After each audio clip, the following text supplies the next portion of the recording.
The truth is that there are slave auctions that very elite people attend to be able to own and buy the best mind control slaves that money can buy. Handlers, while being similarly trained, merely maintain and control the slave on behalf of the owner or programmer, ensuring the programming remains intact and bringing forth the correct alters to perform whatever function may be required at various times. Cheers, Butterfly. The woods are lovely, dark, and deep, and I have promises to keep and miles to go before I sleep. Did you hear me, Butterfly? Miles to go before you sleep. Perhaps the most notorious individual associated with mind control is Lieutenant Colonel Michael Aquino. Talking to Dr. Aquino and his wife, you are a lieutenant colonel in the United States Army. Correct. Now, and how does the Army feel about you being head of the Temple of Set? The Army has known about my religion for the entire span of my Army career, which began in 1968. And there was a reasonable amount of curiosity, as there has been all the way along, with what exactly is this strange and unusual thing. And I've talked about it in much the same way that I've talked here today on your show about it. And other than that, the Army has paid very little attention to it.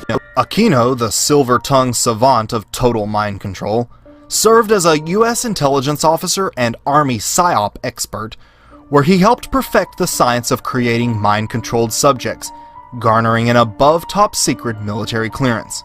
A self-described expert in black magic, he joined his friend Anton LaVey's Church of Satan in 1969, where he quickly became a high priest before breaking away to found his own satanic sect.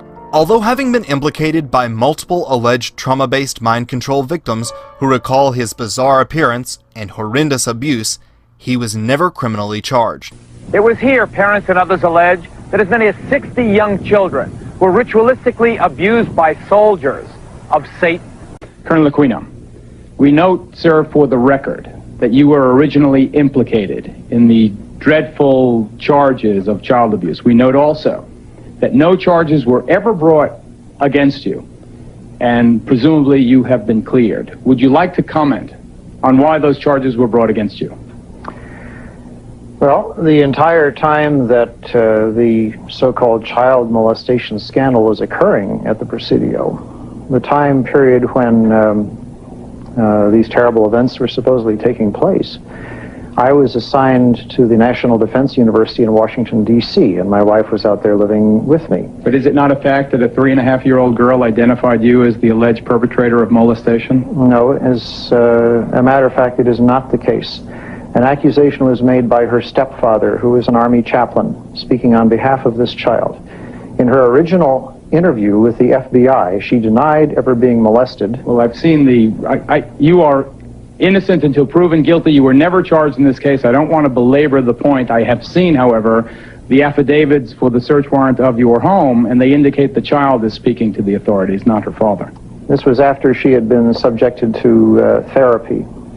At least one victim, a child in daycare at the Presidio military base in California, was able to positively identify Aquino's home and describe with uncanny accuracy its distinctively satanic interior. As part of the investigation, a search warrant was served on the residence of Lieutenant Colonel Michael Aquino and his wife Lilith. Yes, Lilith. As a result of that search, numerous videotapes, photographs, photo albums, photographic negatives, cassette tapes, and address books were confiscated. Most disturbingly, also observed during the search was what appeared to be a soundproof room. However, Aquino nor his wife ever faced charges relating to those allegations. In her riveting autobiographical book, Transformation of America, trauma-based mind control victim Kathy O'Brien names Aquino as one of her primary abusers. O'Brien even claims Aquino made a how-to video using her educating military officials in the skills needed to program slaves, entitled How to Divide a Personality and How to Create a Sex Slave. I know that some of my perpetrators were actually known Satanists, and some of them were not. I know that Sammy Davis Jr. actually painted his little fingernail with red nail polish and was actually part of a satanic group.